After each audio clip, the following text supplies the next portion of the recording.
buenas noches, gracias por acompañarnos en Perspectivas. Ya estamos en viernes. Muy buen fin de semana a todos, espero que lo estén pasando con su familia, divirtiéndose con amigos. Y hoy en Perspectivas tenemos una entrevista muy interesante con un personaje de talla nacional, con un personaje de los pesos pesados de la política en nuestro país, con Agustín Basabe. Tal vez usted lo recuerda, Agustín Basabe fue durante casi un año presidente del Partido de la Revolución Democrática, un presidente polémico, un presidente controversial, no solo por lo que sucedió al interior del PRD durante su mandato, sino también hay que decirlo por, digamos, esta apuesta que tuvo Agustín Basabe por las famosas alianzas electorales que materializaron en distintas alternancias políticas en nuestro país en 2016. Hay que recordar que la elección de Basabe fue Veracruz, por ejemplo, la alternancia en este estado de tantos años sin ningún tipo de cambio político, y muchos estados más que habían estado siempre gobernados por el Partido Revolucionario Institucional, por el PRI, empezaron a tener alternancias de distintos colores. Está el caso de Quintana Roo, un estado que, por cierto,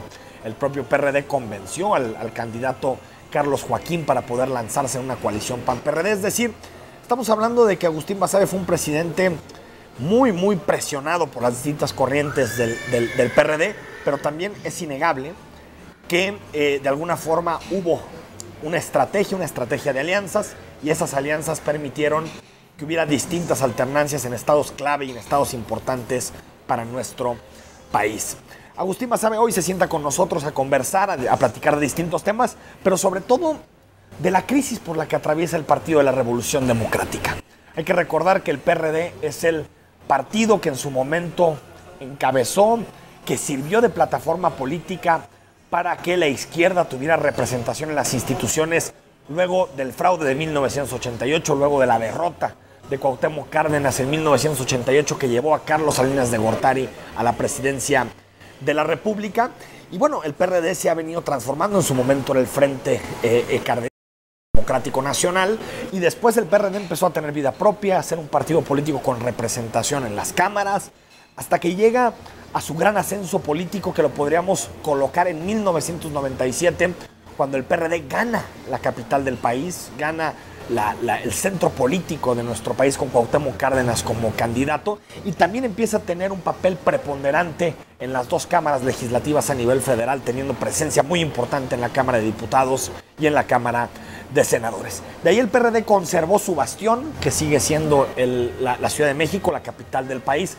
La conservó a través de la jefatura de gobierno de Andrés Manuel López Obrador, después de Marcelo Ebrard, y en este momento con Miguel Ángel Mancera. Sin embargo, a pesar de este ascenso meteórico, el PRD logró en poco tiempo colocarse en el centro de la vida política de nuestro país. A pesar de este ascenso, hemos visto una especie de crisis, una crisis que se remonta a 2012. Ahí comenzó la crisis del PRD, cuando Andrés Manuel López Obrador, después de perder la elección presidencial, anuncia un rompimiento con el partido,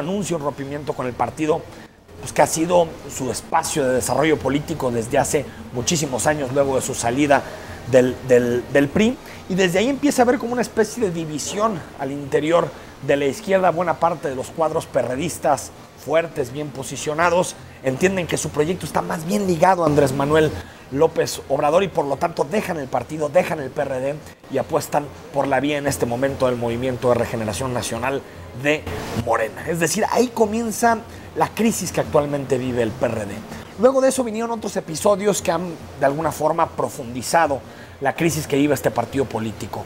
Luego pasó 26 de septiembre de 2014, la tragedia de Ayotzinapa, los 43 estudiantes normalistas desaparecidos, una reacción muy tibia en su momento del Partido de la Revolución Democrática, con un gobernador que había llegado a través de las siglas del PRD, Ángel Aguirre, y también con algunos municipios gobernados precisamente por este partido político. Es innegable que ese tema le pasó una factura profundísima al PRD, porque si bien tuvo impactos y efectos en el PRI y incluso en la popularidad de Enrique Peña Nieto, hay que decir que el PRD no tuvo la mejor reacción ante este tipo de fenómenos, y ya cuando Navarrete va a este estado, a Guerrero, a pedir perdón, y empieza a haber un proceso, digamos, de purga al interior del partido, ya era muy tarde y el impacto estaba dado. Tras esas crisis que ha habido en torno al PRD, hay que decir que la alternativa que tiene en este momento el Partido de la Revolución Democrática es la construcción del famoso Frente Democrático Nacional.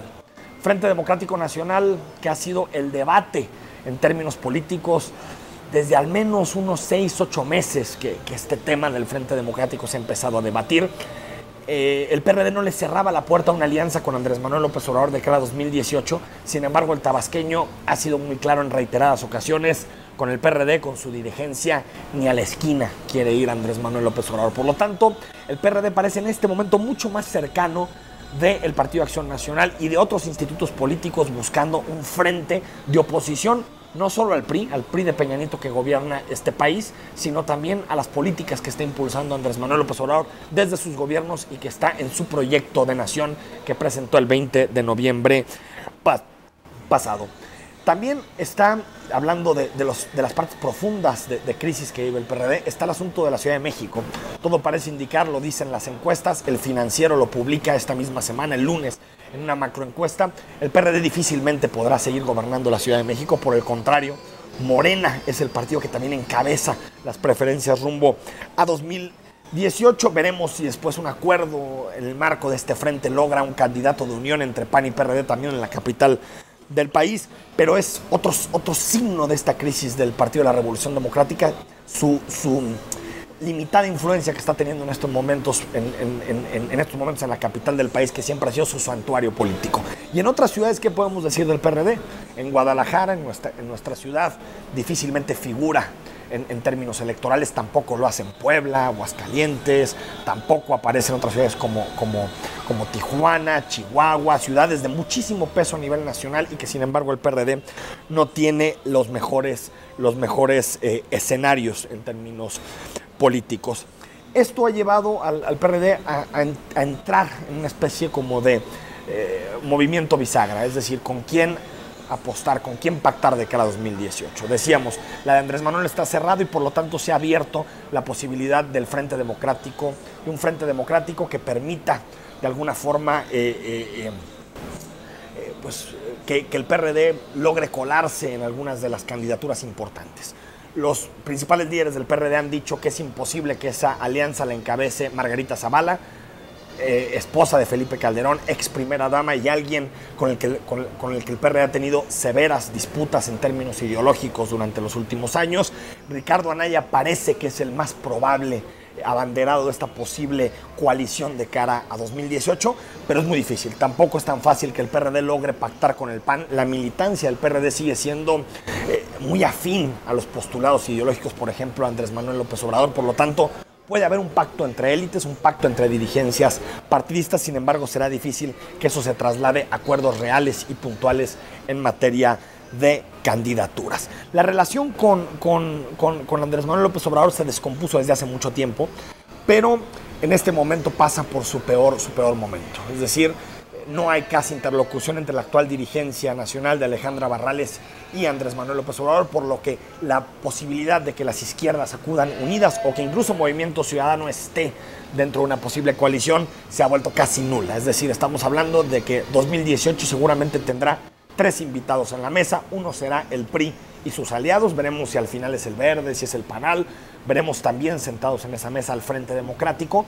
Y por supuesto que veremos en esa mesa a Morena, Andrés Manuel López Obrador de cara a 2018. Muchísimos temas a platicar con Agustín Basabe, con el expresidente del Partido de la Revolución Democrática. Muchísimos temas, como por ejemplo, que ya lo hablábamos, el Frente, su relación con la actual dirigencia del partido. Agustín Basabe es un socialdemócrata convencido, es decir, es alguien que cree que el Estado tiene un papel fundamental que jugar en un momento o en momentos de dificultades económicas, en el combate a la pobreza, en asegurar recursos. ¿Por qué la socialdemocracia no ha logrado germinar en un país como México? ¿Cómo justificaría una posible alianza con el PAN en 2018?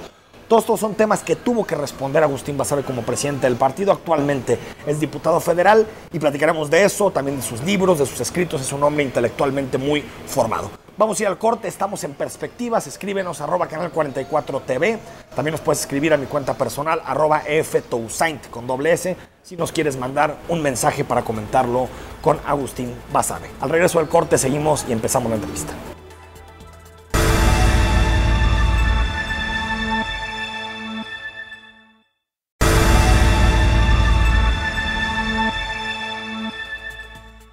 Agustín Basabe Benítez es originario de la ciudad de Monterrey. Tiene un doctorado en ciencia política por la Universidad de Oxford. Entre sus cargos políticos más destacables están el haber sido diputado federal por Nuevo León y presidente de la Comisión de Asuntos Fronterizos de la Cámara de Diputados de 1991 a 1994. Además, durante la campaña presidencial de Luis Donaldo Colosio, se desempeñó como su consejero, siendo después presidente de la Fundación Colosio, antes de renunciar a su militancia en el PRI para pasar a formar parte del PRD. Embajador de México en Irlanda del 2001 al 2004 y candidato a diputado federal por el PRD. Presidente nacional del Partido de la Revolución Democrática del 2015 al 2016 y finalmente diputado federal hasta el momento. En el ámbito académico, Agustín se desarrolla como profesor investigador con licencia de la Universidad Iberoamericana. Anteriormente fue miembro investigador del Instituto de Investigaciones Sociales de la UNAM. Basabe también ha trabajado para diversos medios impresos como Excelsior, Reforma y El Universal. Además, es autor de varios libros, entre los que se encuentran El nacionalismo, mexicanidad y esquizofrenia, México mestizo y La cuarta socialdemocracia. Gracias por seguir con nosotros en Perspectiva. Les recuerdo @canal44tv, la cuenta de Twitter, o mi cuenta personal @ftousaint con doble S si me quiere mandar algún mensaje. Saludamos a Agustín Basabe. Agustín, ¿cómo estás? Bien, ¿tú? Gracias por acompañarnos. Encantado, desde que me entrevistaste hace ya año y medio. Año y medio cuando eras presidente. Cuando era presidente del PRD. Gracias por acompañarnos. Encantado. Siempre buscamos el espacio para poder platicar con Agustín. Oye, Agustín, platícanos un poquito de ¿qué tan profunda es la crisis del PRD desde tu punto de vista? En Jalisco, tú sabes que el PRD no es un partido tan importante, pero sí que ha tenido cierto peso en algunas agendas. Desde tu punto de vista, ¿qué tan profunda es la crisis? Mira, empieza desde que Andrés Manuel se sale del partido para fundar Morena. Cuando un líder tan importante, 2 veces candidato presidencial, renuncia a un partido y se lleva a sus seguidores, no puedes esperar que el partido político quede incólume, ¿no? Si se le pega fuerte y le pega en donde duele, que es en la base militante y en los votos, ¿no? O sea, yo diría que Andrés Manuel se llevó más o menos la mitad del voto duro del PRD. Más o menos. Del voto duro. Del voto duro, sí. La mitad del voto histórico perredista, yo creo que se fue con Andrés. Es un golpanazo a un partido político, que te quiten la mitad de tu voto duro. Después vino Ayotzinapa, vino el golpe ese durísimo de los 43, que le pegó al PRD porque el alcalde fue postulado por el PRD, el alcalde de Iguala. Después vino la renuncia de Cuauhtémoc Cárdenas, una figura, un ícono histórica de la izquierda, fundador del partido. Todo eso fue mermando al partido, el PRD. Cuando yo recibí la presidencia nacional, yo creo que el partido estaba en la peor crisis de su historia. Lo que hice fue tratar de levantar un poco, pero sobre todo de evitar que siguiera esa tendencia a la baja. Una de las estrategias era revalorar al partido a los ojos de la gente, de la opinión pública, hacer que se acercaran los jóvenes, hacer que gente de la sociedad civil viera con buenos ojos al partido. Yo empecé, por ejemplo, con reafiliaciones o nuevas afiliaciones. Si había habido tantas renuncias previas a mi llegada, que era muy importante mandar el mensaje, miren, también hay gente que está entrando al PRD. Y cuando al día siguiente de que yo tomé posesión como presidente del partido, hubo una reafiliación y una afiliación muy importantes y muy simbólicas. Eberto Castillo, hijo, el hijo del ingeniero, y Lídice Rincón Gallardo, hija de Gilberto Rincón Gallardo. Ellos dos dijeron con Agustín Basabe, vamos, de la izquierda, claro. Sí, vamos, ¿no? Y se reafiliaron al partido, hubo una ceremonia, en fin, muy simbólica, muy bonita. Luego se fueron reafiliando o afiliando gente importante, también significativa, y empezamos a dar, creo que esa imagen de renovación. Pero se nos echó encima los procesos electorales. Se nos vino, yo llegué en noviembre, y ya al mes yo ya estaba teniendo que decidir candidaturas, alianzas o no alianzas. se nos venía Veracruz, Oaxaca, Quintana Roo, Durango, Tamaulipas, Chihuahua, en fin, Zacatecas. Muchas elecciones muy importantes. Y la verdad es que todo ese proyecto que yo tenía de darle pues casi una refundación al partido, se tuvo que esperar. Se topó con la realidad, se topó con la coyuntura, realidad y con la coyuntura, ¿no? Sí. Y con la urgencia, ¿no? Entonces, pues yo acabo de publicar mi libro, fíjate qué interesante, el que voy a hablar hoy, se llama La Cuarta Socialdemocracia. Sí. Lo presenté unos días antes del Consejo Nacional que me eligió como presidente. Recuerdo, sí. Y pues era un poco una propuesta ideológica de un partido socialdemócrata, que yo la ponía para la discusión, en la mesa para la discusión de la propia izquierda. Todo eso, toda esa estrategia que yo tenía quedó un poco en stand-by, como dicen, porque se nos vino la coyuntura de la inmediatez electoral. Y entonces pues ya nos arrastró esa vorágine y empezamos a tomar decisiones electorales y nos metimos en las campañas y yo empecé a viajar a todos los estados donde había elecciones y cuando se acabaron las elecciones, en cuanto que terminaron, yo decidí renunciar. Bueno, de hecho lo había decidido antes. Había decidido un poco antes. Mucho desgaste. Sí, porque la verdad es que el problema del PRD, y quizás voy a ser más concreto para responder tu pregunta, el problema fundamental del PRD son no las corrientes per se, sino la lógica de las corrientes. La lógica de que es mi beneficio, el beneficio de mi tribu, primero, y luego el beneficio del partido, y ya después el de México, cuando debe ser exactamente al revés. Primero México, luego el partido y luego tu corriente. O sea, los intereses de la corriente, aunque me lleve el partido entre las patas, aunque me lleve el país entre las patas. Un día me preguntaron, me parece que fue en la revista Proceso, ¿cuándo empezó a hundirse el PRD? ¿Cuándo empezó el declive? Y les dije, te voy a responder como Mario Vargas Llosa en Conversaciones en la Catedral, ¿cuándo se jodió el Perú? ¿Cuándo se jodió el Perú? Sí. Y les dije, cuando la derrota, se jodió el PRD cuando la derrota se volvió rentable. Ah, qué buena frase. ¿Por qué? Sí. Porque si una corriente... Si hay una algunos tribu, partidos aquí en Jalisco que podrían escuchar eso, ¿sí? Si una tribu gana una candidatura, aunque sea una candidatura perdedora, es buena porque la negocian, porque les da una capacidad de negociación política y, si me apuras, económica. Esa es la verdad, lo digo con toda franqueza. Entonces, ese es el meollo de Agustín, el caso de las corrientes y lo que decías, las lógicas, pero recuerdo dos temas más que pusiste mucho sobre la palestra. Uno, cierta intervención externa en el PRD, sí, particularmente del PRI, de la Secretaría de Gobernación. Y otro, el asunto de las alianzas, y que fue una apuesta tuya, que es muy criticado, ¿sabes?, en la izquierda, también en la derecha, pero sobre todo en la izquierda. Que nos platiques dos temas. ¿Cómo viste la intervención del PRI directamente en el PRD? Y segundo, si crees que las alianzas siguen justificando en términos políticos.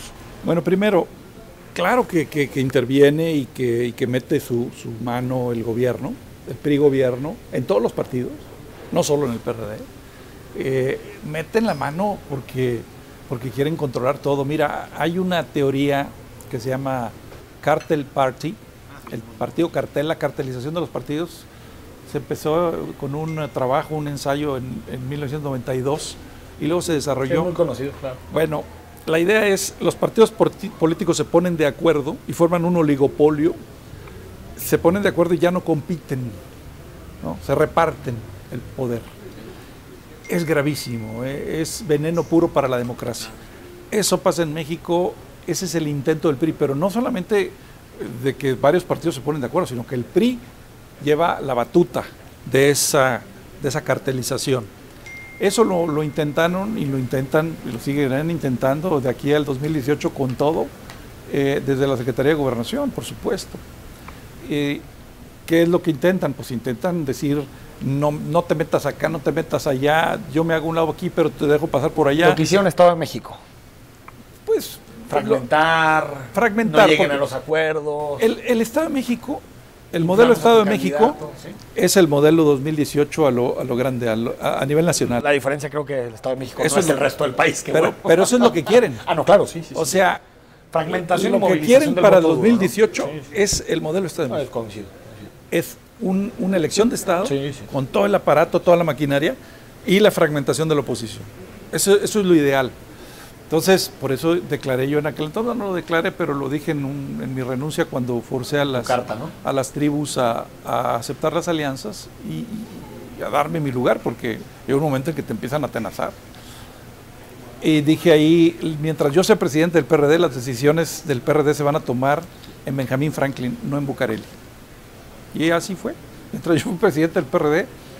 Y bueno, las alianzas al final fueron, que fue en tu decisión, fueron rentables electoralmente. No sé si han generado los mejores gobiernos, eso ya es otro debate, ¿no? Una cosa que muy poca gente sabe, casi te doy una primicia, es que la primera alianza que yo intenté fue con Andrés Manuel, con Morena, y no se dio. Y yo intenté hacer una alianza en Zacatecas y en Oaxaca. Zacatecas apoyar a Morena, ir el PRD con Morena, y en Oaxaca que el Morena fuera con nosotros, con nuestro candidato, quien eligiéramos. Entonces no había candidato. Ellos ya perfilaban en Zacatecas a David Monreal. Y traté de hacer eso antes de hablar con el PAN, antes de ninguna otra alianza. Traté de hacer 2 con Morena. No quiso Morena. Dijeron, no vamos a hacer alianzas, vamos a ir solos en esta selección. Bueno, cuando yo vi que no había la posibilidad de hacer la alianza con Morena, y sabía que ir solos iba a ser prácticamente la debacle, porque es la verdad. El epitafio, sí. Es la verdad. Digo, veían las encuestas. El PRD solo tenía la posibilidad de ganar un estado solo y muy competido, que era Tlaxcala. Que al final de cuentas nos lo robaron. Sí. Pero era el único en donde éramos competitivos. En todos los demás solos, pues era ir al matadero. Entonces, fue cuando yo decidí hacer las alianzas con el PAN. Convoqué a una comisión que tiene el PRD de comunicación con la izquierda, una comisión que se formó justamente para acercarse con Morena y ver si había la posibilidad de mantener una coordinación político-electoral. Esa es una comisión formada por Ifigenia Martínez, Pablo Gómez, Leonel Godoy, puros antialiancistas, es decir, antialiancistas con cualquier otro partido que no sea Morena. Los convoqué y les dije, a ver, díganme una cosa, ¿ya hablaron con Andrés? No. ¿Le mandaron cartas? Sí. ¿Les ha respondido? No. ¿Cuánto tiempo? Pues llevamos varios meses. No hay respuesta de Morena, ¿no? Bueno, yo les puedo decir, a mí sí me dieron ya respuesta. Y es no. Y es no, en el caso de Zacatecas y Oaxaca. Pues perdónenme, pero yo no me puedo quedar esperando. Hay un resolutivo del Congreso Nacional del PRD que dice alianzas primordialmente con la izquierda. Sí, y después con fuerzas que no sean el PRI, ¿no? Vamos al corte, Agustín. Seguimos con Agustín Basabe. Estamos en Perspectivas. Escríbenos, mándanos tus comentarios. Al regreso seguimos con las alianzas y también la idea está del Frente Amplio Democrático.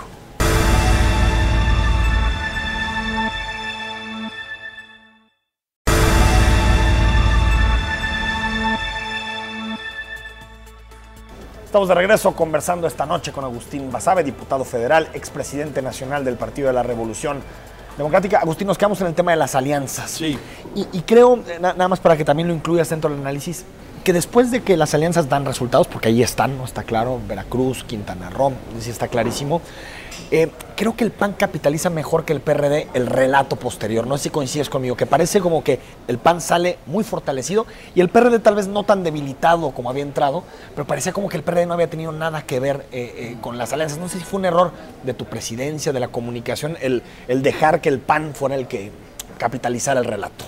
A ver, primero para cerrar el tema de cómo se hicieron las alianzas. Convoco a esta comisión, a Pablo Gómez, a Ifigenia, a Leonel, en fin, todos, por cierto, muy buenos amigos míos, con quienes mantengo una amistad y un gran respeto. Y les digo, no ha habido respuesta de Morena, no ha habido respuesta. Yo no me puedo detener. Ya intenté hacer una alianza con Morena, no se pudo. Voy a hablar con Ricardo Anaya, voy a establecer alianzas con el PAN. Pues adelante, a ellos no les gustan, ¿no?, las alianzas con el PAN. Y dijeron, pues adelante, presidente, si tú tomas esa decisión, adelante. Aparte nunca escondiste que ibas a explorar. Jugué siempre con las cartas sobre la mesa. Y ellos, aunque no estaban de acuerdo con las alianzas en el PAN, respetaron la decisión porque platicamos y nunca, por ejemplo, hicieron declaraciones en contra de las alianzas ni contra mí, ¿no?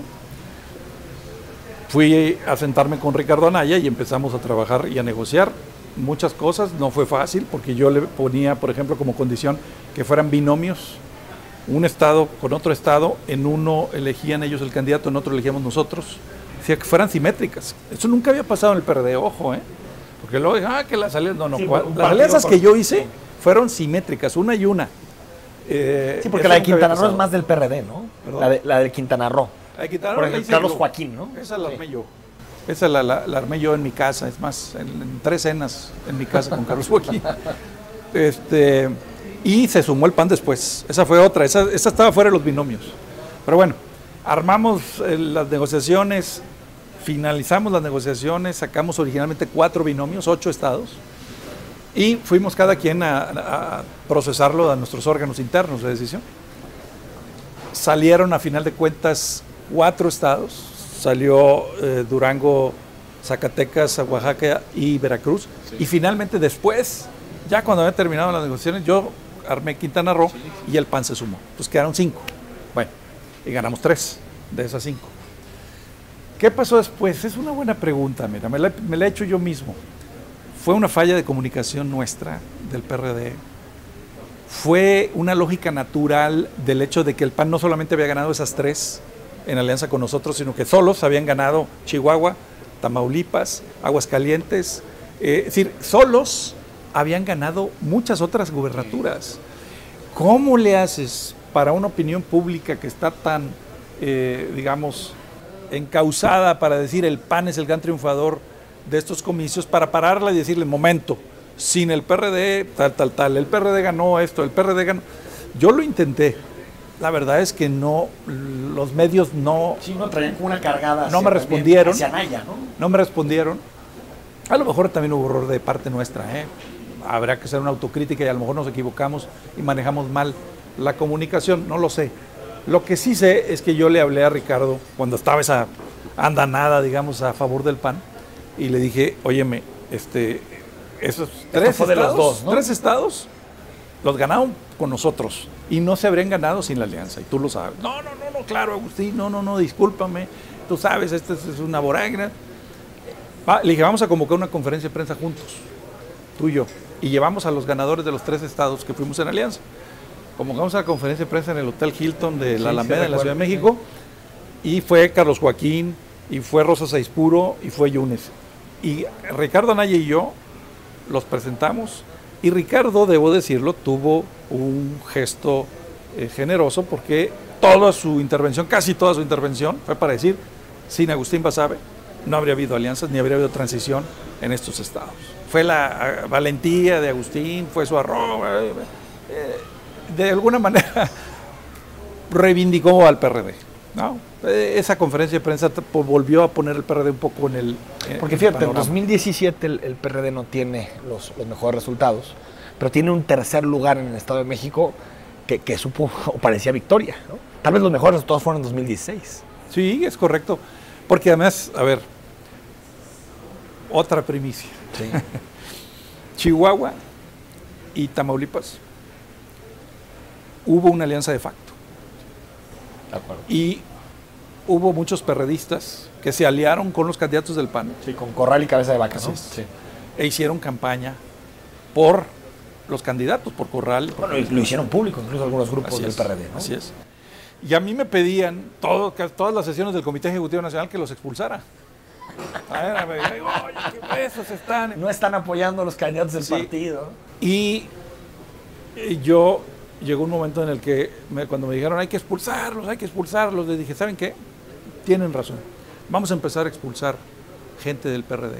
Nomás vamos a empezar con los corruptos y luego nos seguimos con los indisciplinados, ¿no? Empezamos con los corruptos y luego nos seguimos con los indisciplinados. No. Eso no espera de un partido, ¿no? Y ahí se calmó el asunto, ¿no? Entonces, hubo también una alianza natural de las fuerzas locales que sabían, por ejemplo, en el caso de Corral en Chihuahua, que había posibilidades de ganar. Corral podía ganar. Y además que Corral es un hombre honesto. es un hombre honesto. Y además es un hombre con un más discurso progresista del PAN, más progresista, ¿no? claro. Sí. Le dicen el más amarillo de los azules. Más amarillo de los azules. En fin, entonces se dio todo eso en esa conferencia de prensa con Anaya. Él hizo una reivindicación que tenía que hacer. Yo digo que fue un acto de generosidad porque los políticos, aunque los deban hacer, aunque sea su obligación en términos de la realidad, en términos de la objetividad, pues no lo hacen. Y sí lo hizo. Aunque es un buen gesto también para 2018, ¿no? Y ese es el tema también, Agustín, el Frente Amplio Democrático. No sé qué posibilidades le ves de que PAN, PRD, otras fuerzas, digamos, anti-PRI en nuestro país logren encontrar un candidato consensuado de cara a 2018. ¿Ves posibilidad? Mira, es muy difícil, pero no imposible. Y te diría que del tamaño del desafío que significa encontrar un candidato o una candidata aceptada por todos para ir como abanderado o abanderada del Frente Amplio, el desafío que es muy grande es del tamaño de los incentivos para que se haga el frente. Porque un frente con PRD, PAN y Movimiento Ciudadano, más algunas organizaciones sociales, sí gana la presidencia de la República. Entonces, hay incentivos también. Y hay bombardeo del gobierno que está tratando de no, Si que gana no se haga. o hace que gane el PRI, porque también divide. No gana, sí gana, ya hemos hecho números, ya se han hecho números. Te estás hablando, suma al PAN, suma al PRD y suma al Movimiento Ciudadano, más lo que podría aportar una candidatura atractiva. Y estamos hablando de más de 40%. Yo sé que tú eres editorialista en ese periódico, incluso hoy publicó una encuesta sobre el tema donde decía que ni el Frente, el Universal lo publicaba, que ni el Frente vi la encuesta y la verdad es que Andrés Manuel es un candidato formidable. Más en este momento, ¿no? Es un candidato formidable que navega con el viento a su favor. Yo a Andrés Manuel lo respeto, es un hombre honorable, es un hombre honesto. Cuando yo fui presidente del PRD, y él era presidente de Morena, jamás lo ataqué y jamás me atacó. Yo digo en broma que soy el único de los últimos 5 presidentes del PRD que no es miembro de la mafia del poder. Jamás me descalificó Andrés Manuel, ni yo a él. Mantenemos a la fecha un respeto recíproco. Yo lo respeto por su nombre honesto y para mí la honestidad es oro molido en México. ¿Qué es lo que separa, Agustín, a Andrés Manuel del PRD? Es decir, en términos objetivos, tiene que ver con historia, con rivalidades personales, porque no me parece que sea una distancia ideológica insalvable, me parece que tiene que ver más con otros temas. Tuvo que ver, supongo yo no era militante del PRD en aquel entonces, acuérdate, yo me afilié apenas en 2015, pero yo entiendo que tuvo que ver más con dinámicas de desgaste interno de las propias tribus con Andrés. Y Andrés con los líderes de las tribus. Creo que hubo ahí un desgaste en la forma de hacer política de cada quien. Lo cierto es que Andrés Manuel está muy bien posicionado, puede ganar la elección de 2018 también, solo, pero yo creo que él cometió un error, y se lo he dicho a gente muy cercana a él, al cerrar las puertas a las alianzas. Porque si bien él puede ganar solo, podría ganar solo, es un volado. Sobre todo por la elección de Estado que se viene, ¿no? Porque va a echar toda la casa por la ventana. Le puede pasar lo de Delfina, ¿no? Le puede pasar lo de Delfina, o le puede pasar pues, lo que pasó en 2012 y en 2006. Era más seguro y más conveniente hacer alianzas. Pero bueno, él tomó su decisión, es respetable. Vamos a ver qué pasa. Yo te digo, casi te diría que es otra primicia. Yo te digo que yo voy a ver si se construye el Frente Amplio. Ojalá que se pueda, sobre todo con una candidatura que valga la pena. Porque si sacan un candidato impresentable, con permiso, yo no participo. Y si no funciona y si no se construye ese frente, pues replantearé mi posición. Tu posición. Oye, Agustín, el Frente es el proyecto de las élites de este país, de las élites económicas, porque parece que las élites, sobre todo empresariales, ya no quieren al PRI, pero tampoco les gusta del todo Andrés Manuel, aunque ha tenido algunos acercamientos. ¿Es el proyecto de las élites económicas el Frente Amplio? No. Hay alguna parte o algunas partes de las élites económicas que podrían simpatizar con la idea de un frente amplio, pero por lo menos algunos de los que estamos ahí, me refiero a algunos de los que hemos platicado, porque, a ver, yo no estoy ya en la dirigencia del PRD, no voy, me mantengo. Sí, quienes han expresado que... Quienes están ahí, digamos, quienes han hablado y han cruzado algunas opiniones, por ejemplo, Movimiento Ciudadano, PRD y PAN, más algunos otros liderazgos sociales, no están en la lógica contra Andrés Manuel. No es que queremos parar a López Obrador. No queremos al PRI, no estamos de acuerdo con algunos de los planteamientos de Andrés y queremos una opción, además ganadora, porque iría en alianza amplia. Esa es la lógica de varios de ellos, no de todos. Hay unos que sí dicen abiertamente ni el PRI ni López Obrador. Sobre todo el PAN, ¿no? Sí, ellos sí lo dicen abiertamente. No queremos ni al PRI ni queremos a Morena. Ellos lo dicen abiertamente. No es el caso de otros que están ahí participando. Ciertamente no es mi caso. Yo no jamás iría en contra de Andrés Manuel o para parar a Andrés Manuel. No, yo lo apoyé en 2006 y en 2012.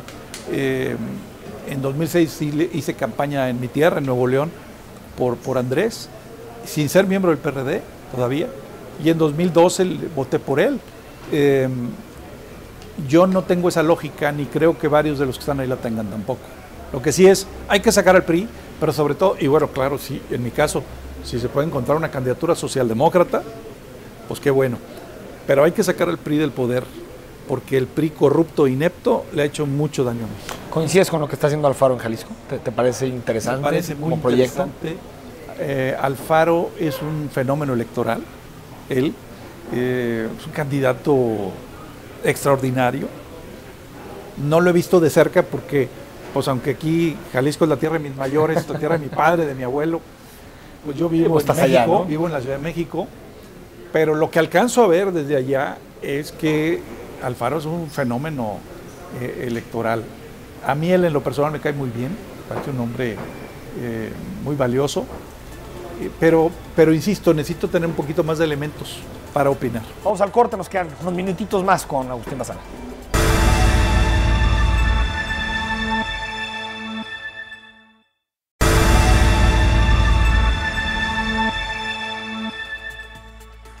Estamos de regreso en Perspectivas. Gracias por acompañarnos. Buen fin de semana a todos. Hoy comienza el fin de semana. Espero que estén con sus familiares, amigos, disfrutando de este inicio de fin de semana. Agustín Basabe, dejamos el tema de Enrique Alfaro, del Frente Amplio, y está el asunto del candidato, que me parece un escollo difícil de salvar para este Frente Amplio, pero también el programa político. No me parece que sea tan fácil que PAN y PRD se pongan de acuerdo en un programa determinado de acciones, porque de pronto decimos aquí en Jalisco, bueno, es que lo que separa el PAN y el PRD es matrimonios gays, aborto. Me parece que no, la concepción del Estado, de la relación con el mercado. ¿Crees que hay posibilidad de llegar a un programa político claro entre los dos partidos políticos? Mira, yo creo que México está en una emergencia. México vive un momento de una gravísima crisis integral. Es una crisis económica, política, social y sobre todo moral. Y esa emergencia obliga a replantear las cosas. Me parece que estamos viendo, guardando las distancias, un momento parecido al que vivió Chile cuando la dictadura de Pinochet, y ahí se unió la izquierda con la democracia cristiana. ¿Sí crees que estamos así, con una dictadura militar? No estamos lejos de una dicta blanda. El PRI ha logrado una restauración del autoritarismo impresionante y ha llevado, este gobierno, yo le llamo el priñanietismo, ha llevado la corrupción a niveles históricos. Sí. Corrupción. Si el caso de Brecht es un escándalo que ya habría caído en otros países. Es un gobierno corrupto e inepto, le está haciendo daño a México por eso, y ahora además entreguista frente a Trump, de manera que es una emergencia, y además están restaurando el autoritarismo, tratan de controlar a la Suprema Corte, tratan de controlar a los órganos autónomos, tratan de controlar al Congreso, a la prensa, a los medios. Es una operación electoral, ¿no? Sí, claro. Entonces nos metió el PRI en el túnel del tiempo y estamos en los tiempos de la lucha por la democracia. 40 años antes. Sí, entonces, por eso digo, en ese caso, creo que se puede plantear un proyecto en donde se privilegien los grandes temas los grandes problemas nacionales y me parece que se puede concentrar un buen proyecto. No, fíjate que el proyecto no me parece el gran reto, me parece el gran reto es la candidatura. O sea, que puede haber un programa acordado y que aún así no se encuentre la persona ideal para hacerlo. Porque parece que debe ser un panista, ¿no?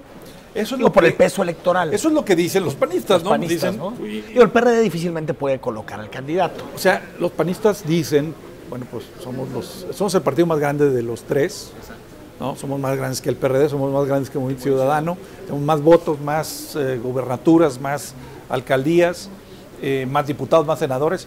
¿Por qué rayos no vamos a poner nosotros? Pero si esa alianza no figura en la capital donde el PRD existe, claro, o en Jalisco donde el además, MC existe. Pues. Además, mira, no hay transición sin generosidad. Y aquí se necesita generosidad si quieren realmente una transición, porque la transición democrática que inició hace tiempo fracasó, Esa fracasó ya. Hay que volver a empezar una transición democrática, o por lo menos retomar el hilo de la transición democrática. Me gustaría preguntarte por 2 o 3 temas de coyuntura, Agustín. Uno, en Jalisco debatimos y se aprobó una ley para quitarle dinero a los partidos políticos, que estuvo, digamos, popularizada bajo el eslogan "Sin voto no hay dinero", que propuso en su momento Pedro Kumamoto y que salió incluso con un acuerdo entre MC, el PRI y el diputado independiente. ¿Crees que a nivel nacional se tiene que repensar el modelo de financiamiento público de los partidos? Por supuesto. Yo presenté una iniciativa en el Congreso que se llama del voto blanco, que se dictaminó junto con la de Kumamoto, la del Congreso de Jalisco.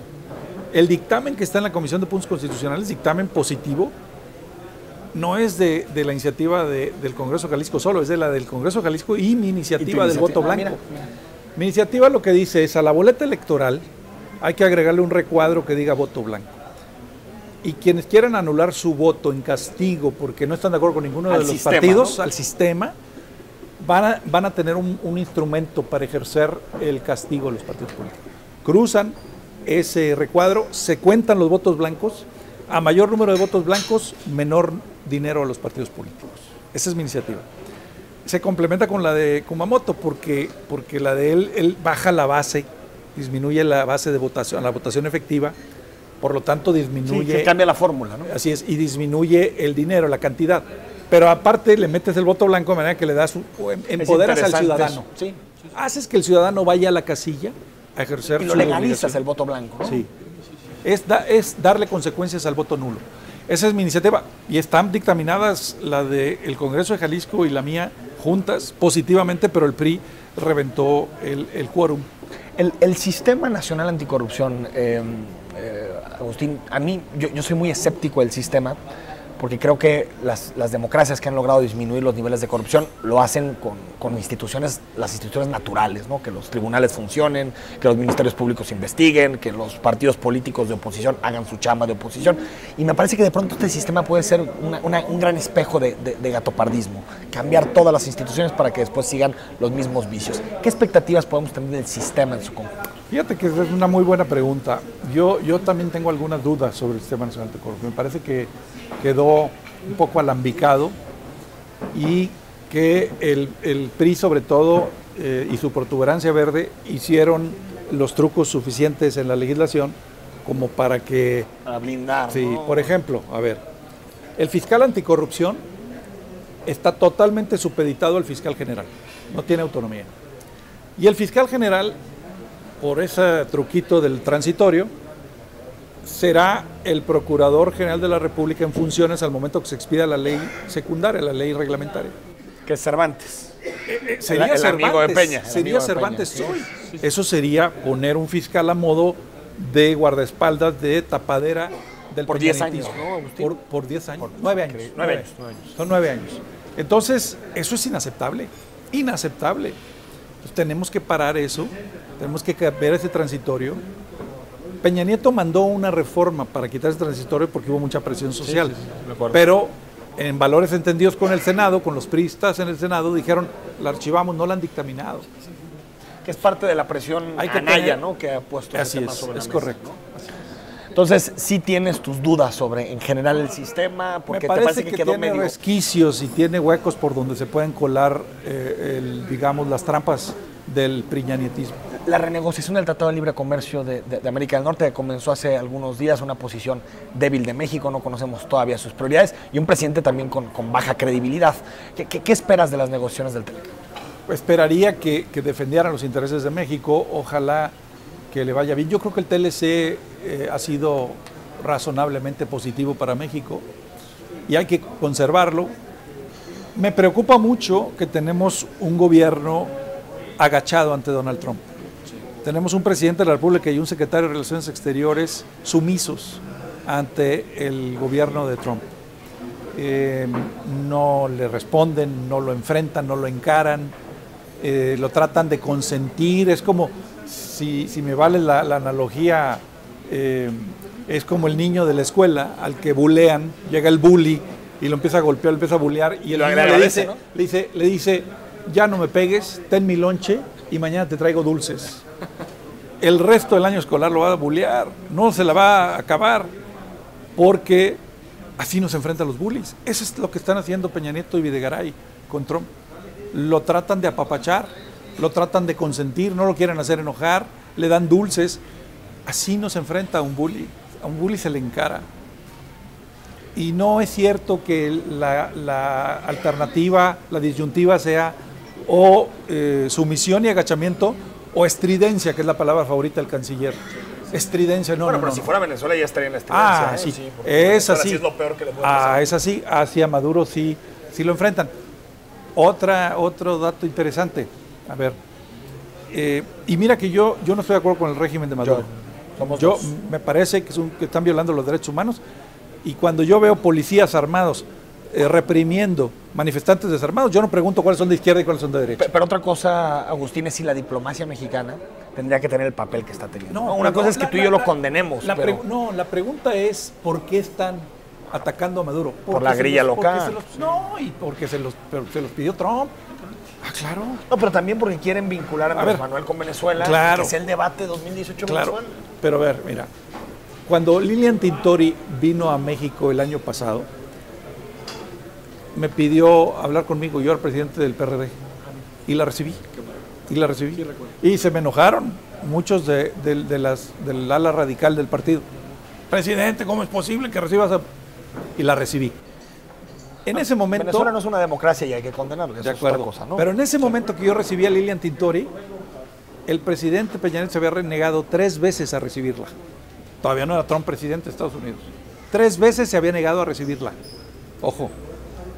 Nomás llegó Trump a Estados Unidos y la recibió, y en México se volvió un furibundo defensor y aparte, Agustín, de la oposición. De la condena de un régimen como el de Peña Nieto, que tampoco es que podamos decir que sea muy demócrata, claro, pues es también como un poquito difícil de decirlo, ¿no? Y por último, ya para terminar, Agustín, ¿te parece que México tendría que jugar otro papel en su diplomacia, incluso lo que sucedió hace décadas con el exilio español, el papel de México en Contadora? Me parece que una cosa es denunciar que un régimen se ha vuelto liberticida como el venezolano, y otra me parece que es jugar un papel nocivo incluso para que se llegue a un acuerdo político ahí mismo, ¿no? En Caracas. Fue un grave error designar a Luis Videgaray como canciller.